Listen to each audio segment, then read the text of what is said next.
பொறுப்புள்ள சீடர். முற்காலத்தில் கல்வி கற்பவர்கள் குருநாதரின் இருப்பிடத்திற்கு சென்று தங்கி படிப்பார்கள். கல்வி மட்டுமின்றி வாழ், வில் போன்ற வித்தைகளையும் குருநாதரிடம் கற்றுக்கொள்வர். இந்த கல்வி முறையை குருகுல கல்வி என்று சொல்வர். குருகுலத்தில் தங்கி குருநாதருக்கு வேண்டிய பணிவிடைகளை செய்து குருவின் மனைவிக்கும் சீடர்கள் உதவி செய்ய வேண்டும். ஆசிரமம் அமைத்து சீடர்களை நல்ல முறையில் குருநாதர்கள் பாதுகாத்தனர். அப்படி ஒரு குருகுலத்தில் அயோத தௌமியர் என்ற முனிவர் ஒருவர் இருந்தார். ஆருணி, உபமன்யு, வேதன் முதலான நல்ல மாணவர்கள் அவருக்கு சீடராக சேவை செய்து வந்தனர். ஒரு நாள் ஆருணியை அழைத்து, நம் வயலில் தண்ணீர் நிரம்பியதால் வாய்க்காலில் உடைப்பு ஏற்பட்டு விட்டது, அதை அடைத்து விட்டு வா, இல்லாவிட்டால் பயிர்கள் சேதமாகிவிடும் என்றார் குருநாதர். ஆருணியும் உடனே புறப்பட்டான். வாய்க்காலில் நீர் நிரம்பியதோடு எங்கும் தண்ணீர் சூழ்ந்து நிலைமை மோசமாகிக் கொண்டிருப்பதை அறிந்தான். என்ன செய்வது என தெரியாமல் தவித்தான். ஆசிரமத்திற்கு திரும்பி சென்றால் குருநாதரின் கோபத்திற்கு ஆளாவோம் என பயந்தான்.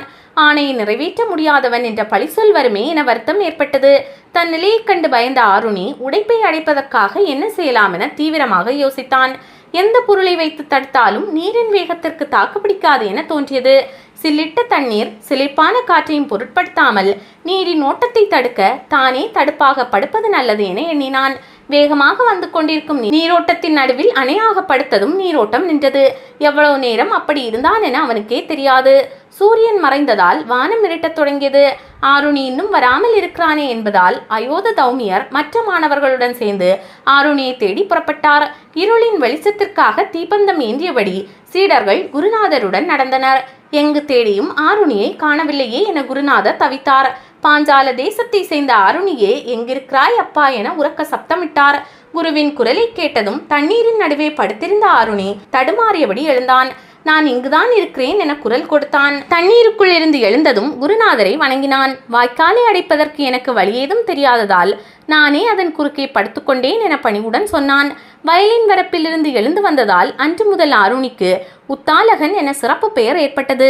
என் வார்த்தைக்கு கீழ்ப்படிந்த உனக்கு எப்போதும் நல்லதே நடக்கும். வேதம், தர்மசாஸ்திரங்கள் உன்னாவில் எப்போதும் பிரகாசிக்கட்டும் என தௌமியர் சீடரை வாழ்த்தினார். ஆருணியை அவன் விரும்பிய நாட்டிற்கெல்லாம் செல்வதற்கு அனுமதி அளித்தார். பின்னாளில் உத்தாலக ஆருணியும் சிறந்த தத்துவ ஞானியாக திகழ்ந்தார். சுவேதகேது, யாக்ஞவல்கியர் இவருடைய சீடர்களாக இருந்தனர். மகரிஷி ஆருணி பிரம்ம வித்தையை கற்பிக்கும் குருவாக திகழ்ந்ததாக பிரகதாரண்யர் உபநிடதம், சாந்தோக்கிய உபநிடதம் குறிப்பிடுகிறது. குருநாதரின் சொல்லை தட்டாத சீடர்களின் வாழ்க்கை சிறக்கும்.